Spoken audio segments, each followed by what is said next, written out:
السلام عليكم ورحمة الله وبركاته. الحمد لله رب العالمين والصلاة والسلام على أشرف المرسلين وعلى آله وأصحابه وأزواجه وذرياته وأهل بيته أجمعين.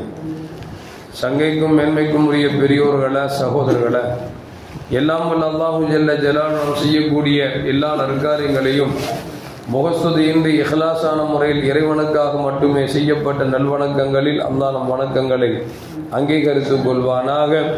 நாம் செய்யக்கூடிய வியாபாரங்களிலும் தொழில்துறைகளிலும் நஷ்டமில்லாத ஹலாலான ஒரு நிரம்ப லாபத்தை பெற்று அந்த லாபகரமான வாழ்க்கையை கொண்டு தம் தேவைகளையும் தேவையுடையவரின் தேவைகளையும் நிறைவேற்றக்கூடிய நல்ல பொருளாதாரத்தையும் உள்ள விசாலத்தையும் அல்லாஹ் நம் அனைவருக்கும் வழங்கியல்வானாக. கஞ்சத்தனம் என்கிற தீய பண்பை விட்டு அல்லாஹ் நம்மை பாதுகாத்துக் கொள்வானாக. நம்மை இந்த உலகத்தில் வாழ வைக்கும் காலமெல்லாம் நோயினுடைய இன்று உள்ள ஆரோக்கியத்தோடு அல்லாஹ் நம்மை வாழ செய்வானாக. அந்த ஆரோக்கியமான வாழ்க்கையை கொண்டு அல்லாஹ் ரசூலை நெருங்கக்கூடிய அனைத்து நல்ல முறைகளையும் புரியக்கூடிய நல்ல முத்தகின்களின் கூட்டத்தில் ஆக்கி அல்வானாக. திடீர் மரணங்களை விட்டும் தீய மரணங்களை விட்டும் நம்மையும் நம் குடும்பத்தையும் நம் சமூகத்தையும் அல்லாஹ் முழுமையான முறையில் பாதுகாத்துக் கொள்வானாக. மருத்துவமனையின் செலவினங்களை விட்டும் வேதனைகளை விட்டும் அல்லாஹ் நம்மை காத்தல்வானாக. நம்மில் யாரெல்லாம் நோயால் பாதிக்கப்பட்டு வீடே கதி என்றும் ஆஸ்பத்திரியை கதி என்றும் அல்லல் பட்டும் அவதியுற்றும் இருக்கிறார்களோ அத்தனை மக்களுக்கும் நோயை போக்கியுடன் ஆரோக்கியத்தை வழங்கியல்வானாக. அவர்களை கொண்டு அவர் குடும்பத்திற்கும் சமூகத்திற்கும் நல்ல பலன்களை தரக்கூடிய மக்களாக ஆக்கியல்வானாக. நடக்கிற போரில் அல்லாஹு ஜல்ல ஜலாலுஹு யூதர்களுக்கும் நசாராக்களுக்கும் குறிப்பாக அமெரிக்க அதிபருக்கும் அதுபோன்று யூத நசாராக்களுக்கும் அல்லாஹ் பேரழிவை தந்தருவானாக. முஸ்லிம்களுக்கு அல்லாஹ் வெற்றி வாகை தந்தருவானாக. உலகெங்கிலும் சுமூகமாக மக்கள் எல்லோரும் வாழ்வதற்கு அல்லாஹ் தௌஃபீக் செய்வானாக.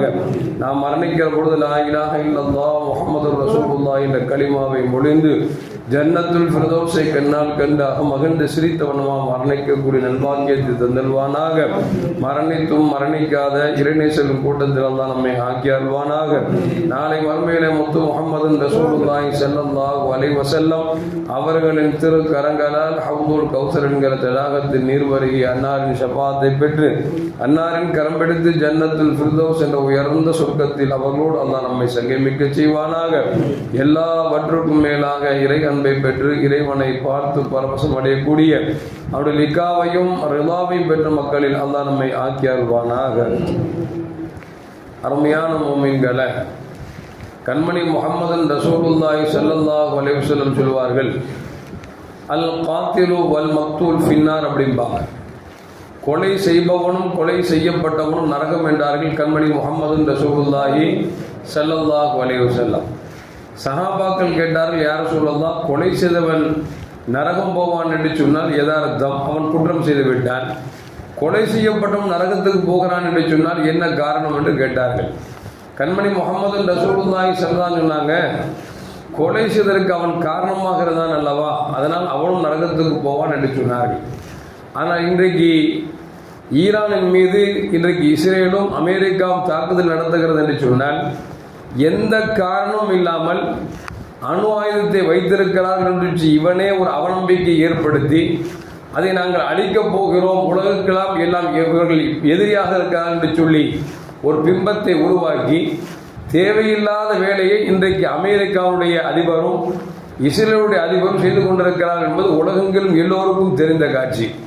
இன்னும் சொல்ல போனால் அதிலும் ரமதானில் நேற்றைய தினத்திலிருந்து அவர்கள் போரை தொடுத்திருக்கிறார்கள் என்று சொன்னால் முஸ்லிம்கள் பசியோடு இருப்பார்கள், அவரால் ஒன்றும் செய்ய முடியாது நினைத்து கொண்டிருக்கிறார்கள். பசியோடு இருந்து போராடியவர்கள் தான் பத்ர் சஹாபாக்கள். வருகிற வெள்ளிக்கிழமை பத்ர் சஹாபாக்கள் தினம் நம்முடைய பள்ளிவாசலில் கூட அன்றைக்கு தராவி முதல் சகு வரைக்கும் நம் பயான் ஏற்பாடு செய்து அந்த பத்ர் சஹாபாக்கள் நினைவு கூறக்கூடிய அந்த நிகழ்வை கொண்டு வைத்திருக்கிறோம். எதற்கு சொல்லுவார்கள் என்று சொன்னால் 313 சஹாபாக்கள் 1000க்கு மேற்பட்ட எதிரிகளை வென்றெடுத்த மாதம் இந்த மாதம். அந்த சஹாபாக்கள் நோன்பு வைத்த நிலையில் தான் போராடினார்கள். நோன்பு வைத்தால் அல்லாஹ் அவருக்கு தனி ஒரு பலத்தை கொடுக்கிறான் என்பது அவருக்கு தெரியாமல் போரை தொடுத்து விட்டார்கள். கிட்டத்தட்ட இன்றைக்கு ஈரானில் மட்டும் நேற்று ஒரு ஸ்கூலில் ஒரு ராக்கெட் ஆகியிருக்கான். அந்த ராக்கெட் ஏவியதில் கிட்டத்தட்ட 50க்கும் மேற்பட்ட குழந்தைகள் மரணித்திருக்கிறார்கள்.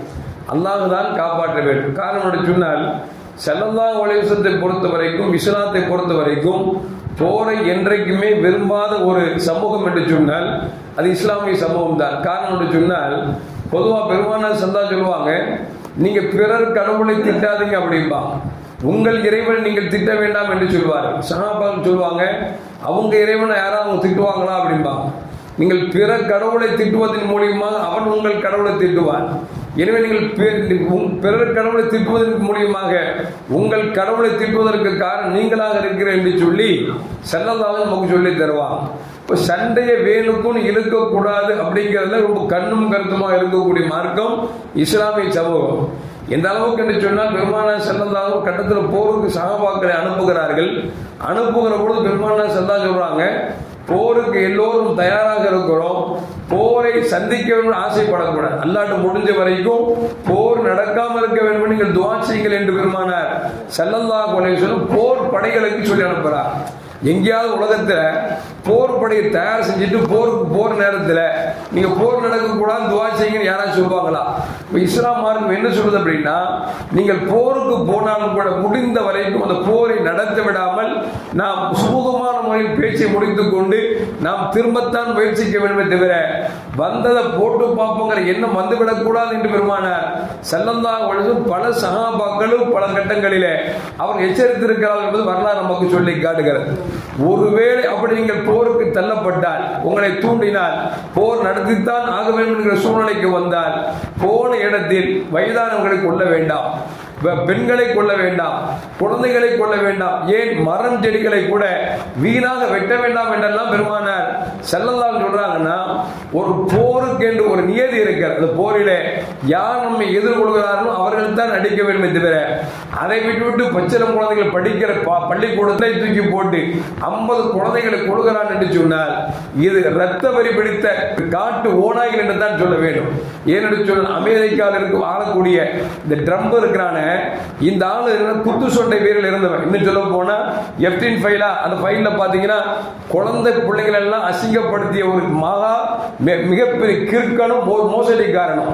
அவனுக்கு மனிதர்களை பற்றி தெரியுமா? அவன் மிருகத்தனமானவன். ஏனென்று சொன்னால் குத்துச்சண்டை வீரனாக இருந்தவன்.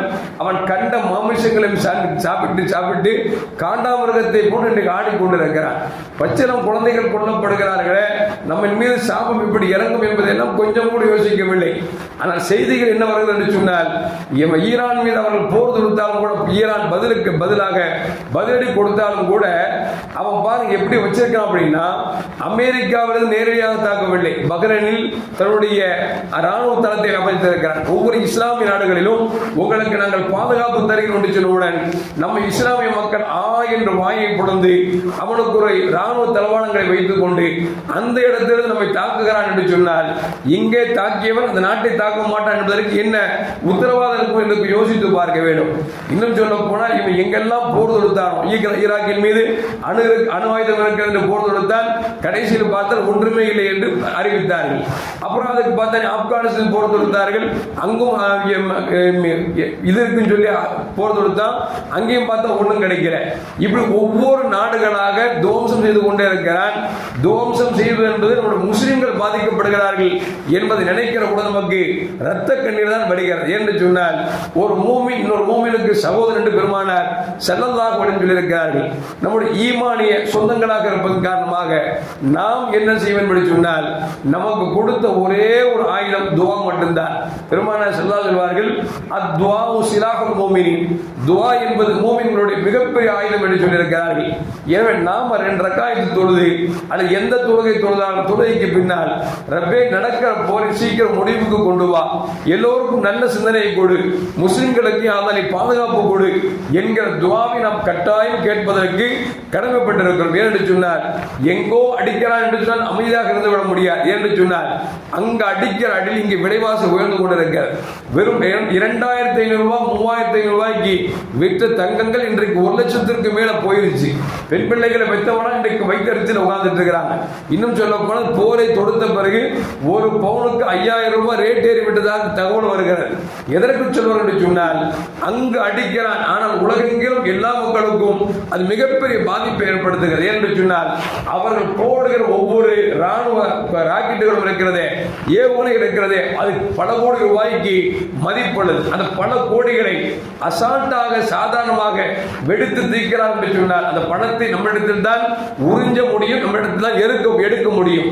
எனவே அவர்கள் போர் நடக்குகின்ற வரைக்கும் நமக்கும் பொருளாதார சீரழிவு ஏற்பட்டுக் கொண்டிருக்கும், நாம் நஷ்டத்தில் போய் கொண்டிருப்போம் என்பது மட்டுமல்ல, போகக்கூடிய உயிர் முஸ்லிம்கள் உயிர் என்பதை மட்டும் மறந்துவிடக் கூடாது. சரி, முஸ்லிம்களுக்கு அடிபட்டால் தான் துவா செய்ய வேண்டுமா என்று சொன்னால், உண்மையில் அப்படி அல்ல. பாதிக்கப்பட்டவர் யாரா இருந்தாலும் அவருக்காக துவா செய்வது என்பது அது கடமையாக இருக்கிறது. பாதிக்கப்படக்கூடியவன் முஸ்லீமா, கிறிஸ்டினா, காபிரா என்பது நமக்கு நோக்கம் அல்ல. உலகத்தில் வாழக்கூடிய எந்த சமூகத்தை சார்ந்தவர்களாக இருந்தாலும், எந்த மதத்தை சார்ந்தவர்களாக இருந்தாலும் எல்லோரும் சுமூகமாக இன்முகத்தோடு வாழ வேண்டும் என்கிற கோட்பாடு தான் இஸ்லாம் நமக்கு சொல்லித் தருகிறது. தவிர முஸ்லிம்கள் அடிபட்டால் மட்டும் நாம் துவா செய்ய வேண்டும், மற்றவர்கள் அடிபட்டால் சந்தோஷப்பட வேண்டும் என்று சொல்லி இஸ்லாம் எங்கும் சொல்லவில்லை. மாறாக எல்லா மக்களும் சுபிட்சமாக வாழ்வதற்கு நாம் துவா செய்ய வேண்டும். அதிலும் குறிப்பாக அமெரிக்கா ஆளக்கூடிய ட்ரம்பும் அதுபோன்று இஸ்ரேல் நாட்டுக்காரர்களும் மிக மோசமான நடவடிக்கைகள் போய் கொண்டிருக்கிறார்கள் என்று சொன்ன அந்த ரெண்டு ரவுடி நாடுகளும் எல்லா நாடையும் அச்சப்படுத்த வேண்டும், பயப்படுத்த வேண்டுவதற்காக கொஞ்சம் கூட ஈவரக்கம் இல்லாமல் குழந்தைகளும் பெரியவர்களையும் சொல்ல போனால் அப்பாவி மக்கள் கொன்று குவித்துக் கொண்டிருக்கிறார்கள். அல்லாஹ் ஜல்ல ஜலாலுஹு போரோடு அமெரிக்கா என்கிற அந்த ஒரு நாடும் இஸ்ரேல் என்கிற நாடும் உலகத்தின் வரைபடத்திலிருந்து அல்லாஹ் ஜல்ல ஜலாலுஹு சீக்கிரமாக தொடை தெரியப்பட வேண்டும் என்று சொல்லி நாம் துஆ செய்வோம். எல்லாம் வல்ல அல்லாஹ் ஜல்ல ஜலாலுஹு ஈரானுக்கும் ஈரான் மக்களுக்கும் அல்லாஹ் மலக்குமார்களை கொண்டு பாதுகாப்போட இயல்பானாக உலகெங்கிலும் வாழக்கூடிய எல்லா மக்களும் சுபிட்சமாக வாழக்கூடிய நல்ல உலகமாக அல்லாஹ் ஆக்கி தந்தல்வானாக. அஸ்ஸலாமு அலைக்கும் வரஹ்மத்துல்லாஹி வபரகாத்துஹு. ஸல்லல்லாஹு அலா முஹம்மத் ஸல்லல்லாஹு அலைஹி வஸல்லம். ஸல்லல்லாஹு அலா முஹம்மத் ஸல்லல்லாஹு அலைஹி வஸல்லம். ஸல்லல்லாஹு அலா முஹம்மத் யா ரப்பி ஸல்லி அலைஹி வஸல்லம்.